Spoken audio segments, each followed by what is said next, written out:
welcome back. Well, as I mentioned, we have Jerry here on behalf of Pacific Financial Planners. Well, welcome back. As always, nice to see you. Nice to see you too. Thanks for having me. Thank you for joining us. And then how was your last financial forum? Was it good? Oh, we have great turnouts, and again, I appreciate you having us promote that on this program. Good. Well, I'm glad you're able to help out our residents under, a very nice setting where people don't feel pressure and they just can talk about some of their issues and you answer questions for them, which is great. Right. We try to make it topical. Okay. So the next one is going to be taxes, as it's tax season, as everybody knows. Right, right. And of course, that's what you're here to talk about. So, tax season and, people are going to their CPAs and they're looking at all sorts of different things with their financial advisors. What are some of the key things that they need to be prepared for going forward?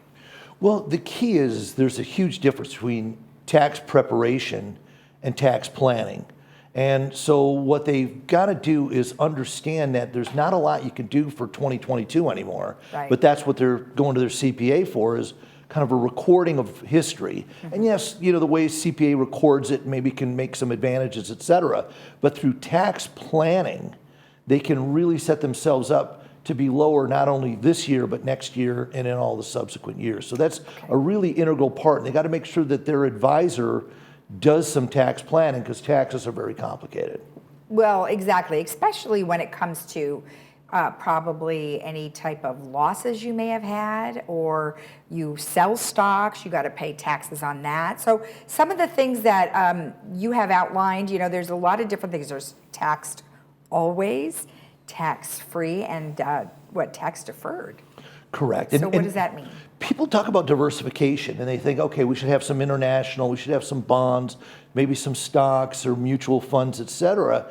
But taxes need to be diversified as well. And I find that most people don't have all three types of taxes that you just outlined, represented. Tax always, most everybody has. You've got a CD in a bank, you've got your checking, savings, maybe a brokerage account in your regular name or in your trust, and you pay taxes every year, like you said, on the gains and losses. Okay. Tax deferred, a lot of people have IRAs, and those aren't taxed until you draw the money out.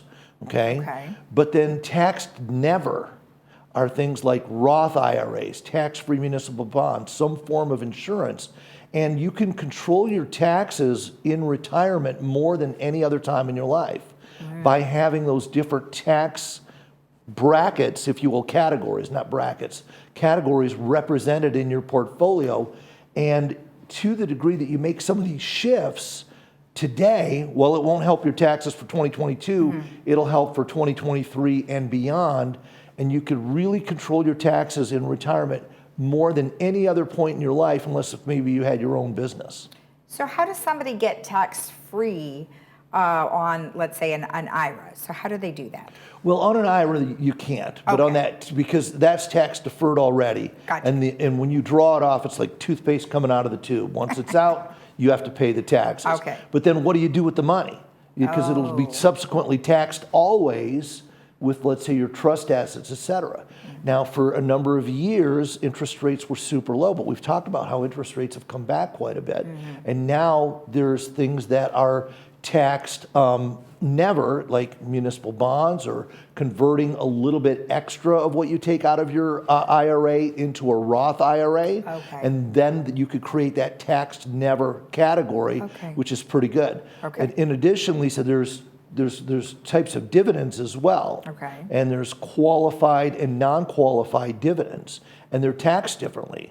So, we've got a chart up that shows the different tax rates. Well, a lot of people fall in the 10 to 12% tax bracket. If you're single making around $70,000 a year, you're probably in a 12% tax bracket, after your AGI, your adjusted gross income, because you get a self-deduction and maybe you have a mortgage, et cetera, that you could get some write-offs on. And you'll pay zero income taxes on the dividends if they're qualified, which are from stocks that trade on a U.S. exchange that you've held for at least 60 days. Because some people go in there to try to buy the dividend, they buy it and sell it in a matter of days. Okay. So then you could control your taxes that way as well. If you're a joint income, about $100,000 of income, again, you're probably in a 10 to 12% tax bracket.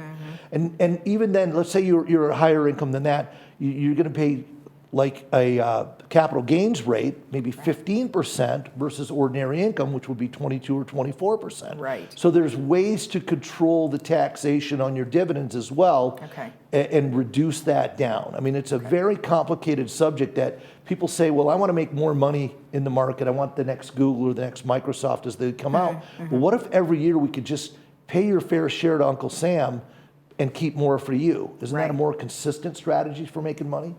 Right. Well, let's look at the next chart that you have, because you've compartmentalized different areas. So let's talk about the first one here. Well, what I'm showing is that there's gift taxes and estate taxes. Now it's really high right now. You could get, if you're a married couple, 25 million. But there was a number of slides I showed, and people could give away $17,000 a year to anyone to reduce their taxes. Okay. Well, all I'm really trying to show is that there's so many different types of categories. There's estate taxes, there's gift taxes, there's capital gains tax. Capital gains tax are things you held over a year. Once again, you could pay 0 to 15% tax on that versus ordinary income. And that's if you're between $44,000 and $492,000 worth of income, which is going to cover most everybody here in the village. You know, you're only paying a 15% capital gains tax. So isn't it better to try to hold it for that length of time versus paying 24, 28% taxes? Right. And you just need to make sure that tax strategy is something you and your advisor are discussing.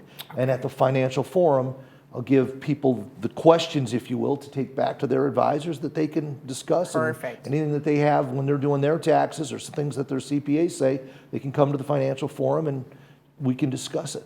Okay, good. And then one last one I think we had was Social Security? Well, yeah. And again, a lot of people try to collect Social Security early while they're still working. And there's clawbacks on that. If you make more than $21,000, they're going to start taking some of your Social Security away. And they'll say, no, you'll get it back. But you'll get it back when you reach full retirement age. And then whatever they took away, they'll divide it out onto your life expectancy. Which means you're going to get it back very slowly, and then you better live at least to life expectancy, or you'll never get that money back. So, so it's really, there are so many different things when it comes to taxation. It's not just, I want to buy something and sell it. And that's what people think a lot of times when it comes to investing. I want to find the person who's going to pick a lot of winners for me. You need somebody who's looking at it comprehensively, and taxes are a big part of it. Okay, so let's talk about two things that are coming up. One is the financial forum. When is that going to be again? Second Thursday, so that'll be next Thursday at Clubhouse 7, 3 to 5 p.m. Everyone's welcome. Bring your friends, no RSVP. Just come in and learn what it's all about. It's a fun group. Great, and bring your questions from your CPA. And then next, you're also going to be at the Health and Wellness Expo. And you may wonder why Health and Wellness Expo, right? Well, he's finance, right? No. Here, I'm specializing something new here. He's specializing in something. Let me check you out. No. You're going to check out my financial health. There you go. Health and wealth go together, Lisa, as you know. And you need both to have a safe and comfortable retirement. So I'm offering free financial checkups, so you can come there as well. I love it. Well, thank you so much for the information, as always. Thank you, Lisa. All right. And if you want more information about anything that we have discussed, including the Health and Wellness Expo, as well as the Financial Forum, you can go to pfpinvest.com or call them at 949-219-0692. We'll be right back.